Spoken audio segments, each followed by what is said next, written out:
ఇక అన్నమయ్య జిల్లాలో అమానుష ఘటన జరిగింది. తన భర్తను పెళ్లి చేసుకుందన్న కారణంతో ఓ మహిళను చెట్టు కట్టేసి చిత్రవదకు గురి చేసింది మరో మహిళ.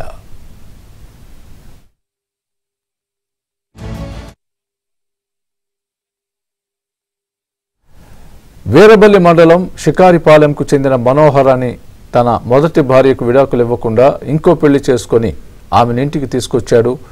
దాన్ని జీర్ణించుకోలేకపోయిన మొదటి భార్య తన కుటుంబ సభ్యులతో కలిసి రెండో భార్యను పట్టుకుని చెట్టు కట్టేశారు. ఆపై తప్పు చేసిందంటూ విచక్షణారహితంగా ప్రవర్తించారు.